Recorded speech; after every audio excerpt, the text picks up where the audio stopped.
Alright, so we're back to work. We're installing the Frankenshocks that I made the bushings out of the PVC conduit, and then the metal sleeves were a little bit smaller than the inside diameter of the conduit, so I mixed up some epoxy putty and put that in there to take up the space. Hopefully that'll work. Get by for now until Aiden can afford some good shocks or some decent ones. So we already put the shock in on this side. Aiden's gonna now install. Careful, this black stuff is nasty. The sealant that I tried to make bushings out of it at first, it still hasn't cured. It's some kind of horrible stuff.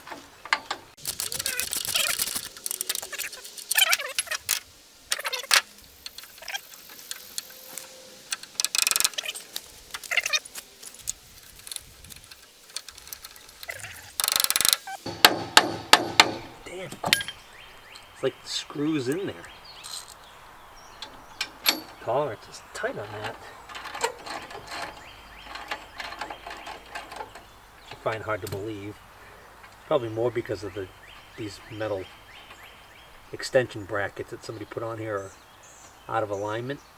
That's probably why. Alright, give me a second. I'm going to go downstairs and find you a washer. I have plenty of washers. There's no reason why we can't put one on. We'll put the pretty gold one on the outside.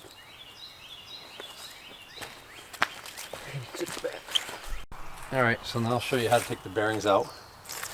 Normally, you never want to bang on a bearing, but these are junk bearings anyways.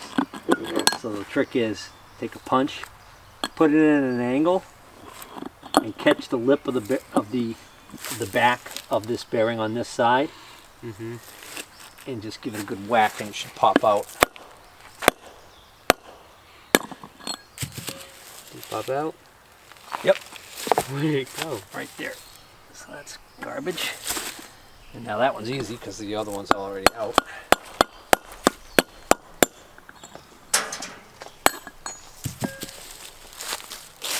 Why does this one have a C-clamp on it? Because that's what it uses for a flange to keep it in. We took the one off that one, I think, when we were taking it apart, maybe. I don't know. But the new ones have that on them, so. So these are just generic bearings that I got, but they're the right style. They have that same circlip on them that acts as a depth stop, so you can't put them in too far. So, pretty simple design. And then it's tap on all sides. Yeah, well, normally what we would do is we press these in. The key is that you're only pushing on this outer edge right here, never on this inner part that moves. Yeah, it'll ruin the bearing. Yeah, exactly. So these are so, they're almost a light press fit. I think that's it.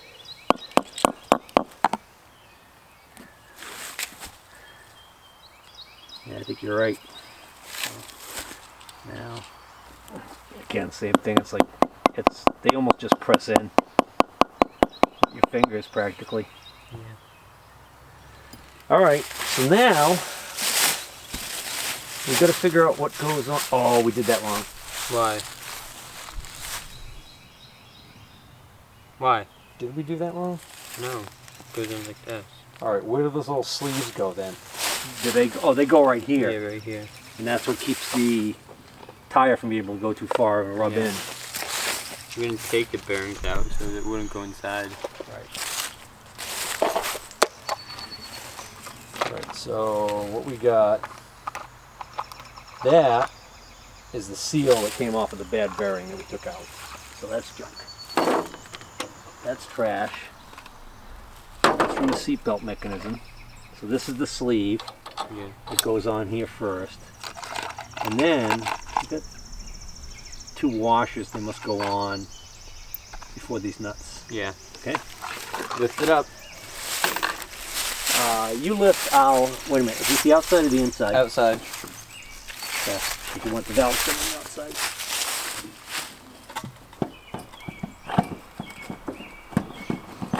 Okay. Good.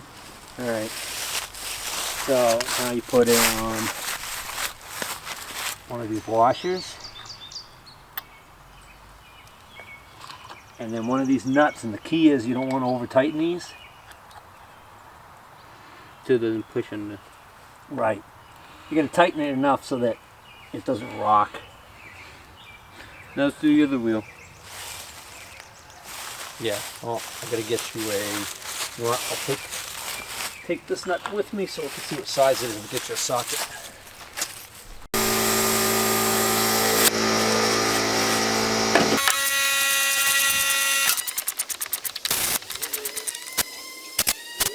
Yeah, I need you to lift the front end up. For what? So I could spin this wheel.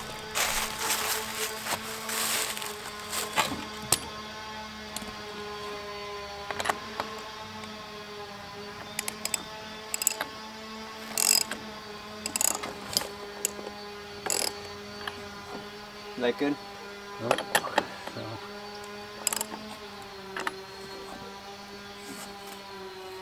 That should be good. So I just tightened it up slowly until it started to put a drag on it, Yeah. and then I backed it back off to where it was free. That way it takes up all of the end play, but it's not putting any side thrust on the bearings. There's probably a more technical way to do that, but I don't know what it is.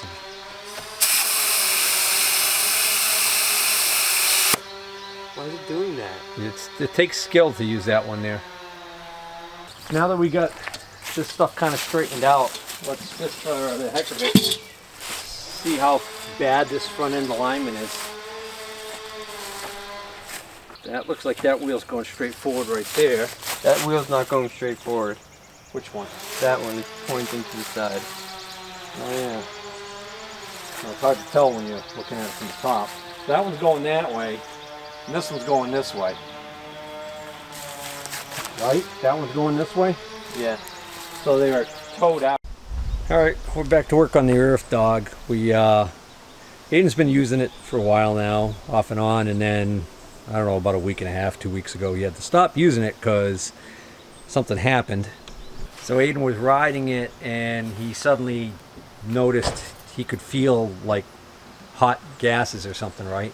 So what he was feeling was the blow-by coming out of the top of the head right here, because right here where my finger is, there's a hole. And what used to be there, from the earlier videos, some of you guys might remember, there used to be a little elbow that was attached to that.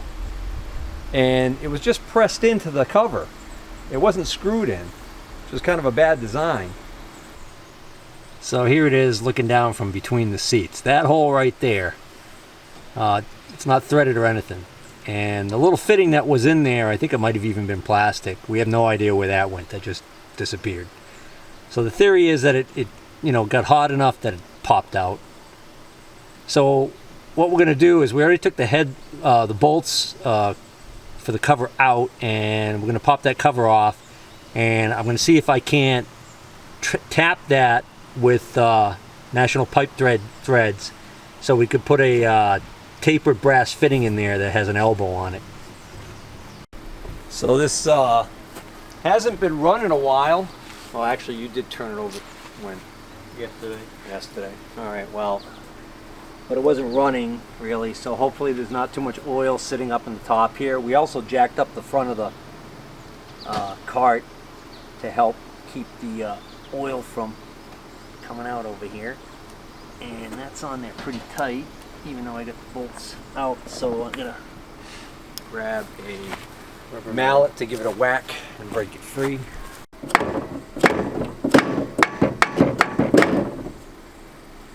Might be a good thing it's stuck on there that much. That'll keep it from leaking, that's for sure. There we go. Yes, this is rubber. It's a rubber like O-ring. That's good. Yeah, so it's not torn, we can reuse it. Okay. So they have like a baffle on the inside here. This is the other side of where that hole is. And then there's a cast area, and then it comes down here, and it's open here, so that pressure and everything is kind of like rerouted. has to work its way through here.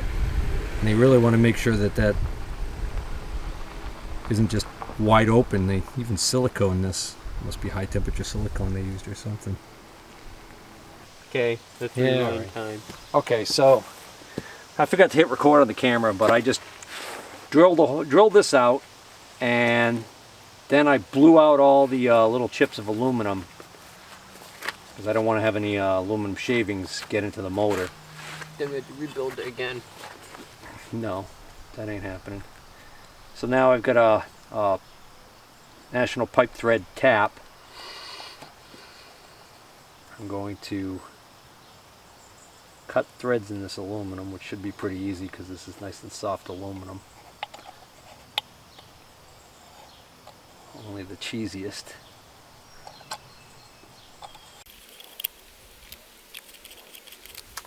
Is that all the threads you needed? Yeah, you don't gotta get hog wild with this. I just tried the fitting and it's not going in yet, which just means I haven't gone in far enough with the tap because it's a tapered tap. National Pipe Thread has a taper, so keep going.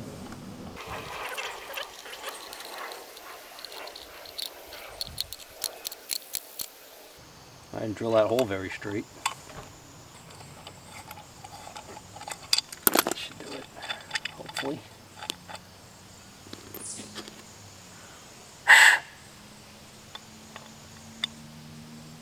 Just surprised that it's not going in as easily as I thought it would, but tight is not necessarily badder. Your grammar. Yeah. Why do I think I grabbed the wrong size drill bit?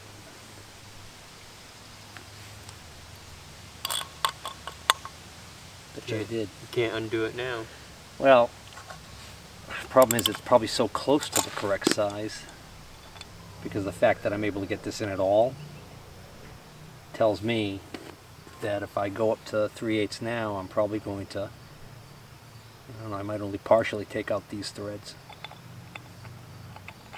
And that means when I go to put the new, rethread the new hole, I might have a problem. So, I think I'm just going to try and go a little bit deeper with this one. Alright, let's see now. There we go. See how it started so easily? Then it gets tight. Under. Because that's the Right. purpose of this type of thread, National Pipe Thread. The reason why it's tapered is because it'll create a situation where the Threads it lock just gets itself. tighter and tighter and tighter. It seals itself. Yeah.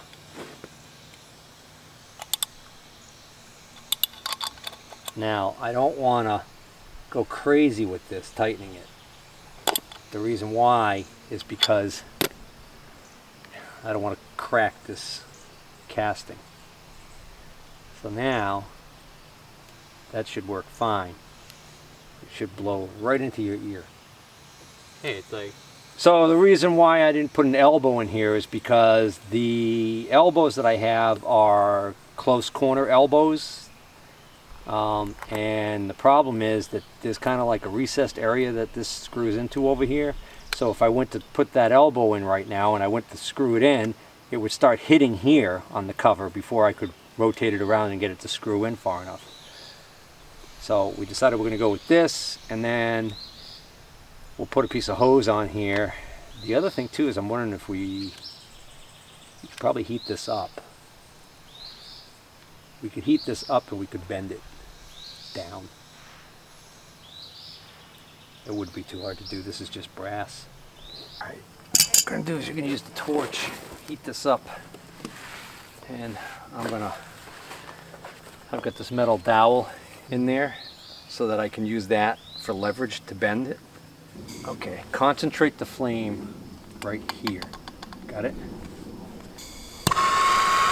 right there. Yeah.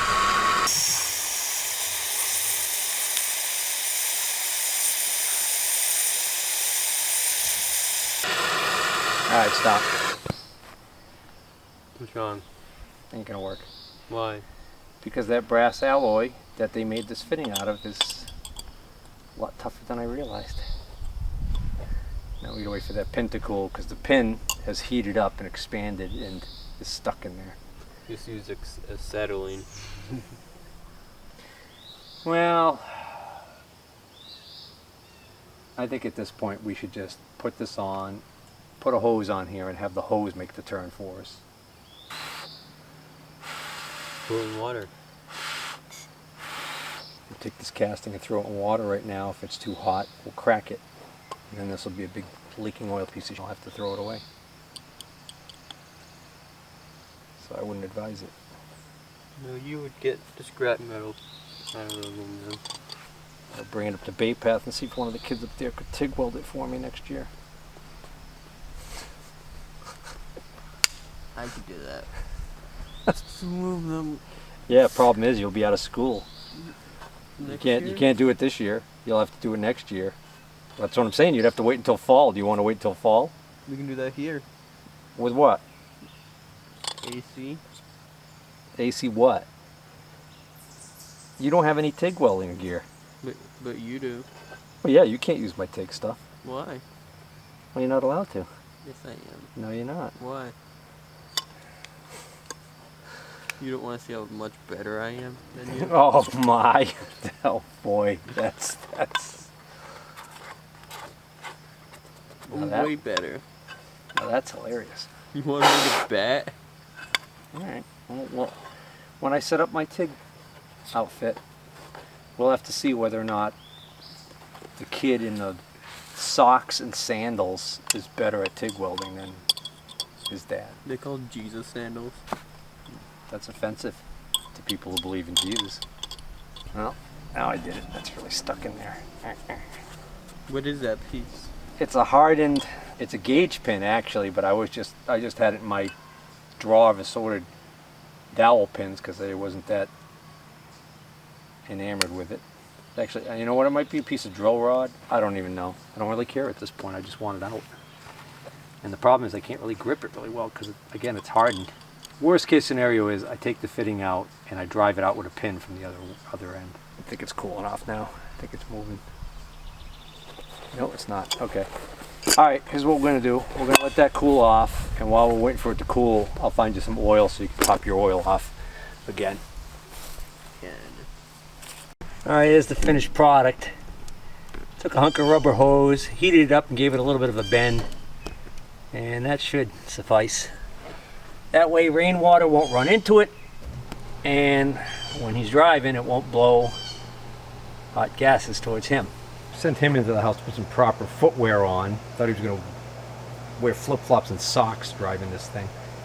Anyways, since last time we worked on it or used it, this switch, the safety start switch that makes you have to have the brakes depressed in order to crank the starter, that failed again. So we're just going to get a new one of these eventually, but for the time being we just bypassed it. So we're coming to the end of this project, I think, as far as we're going to want to take it.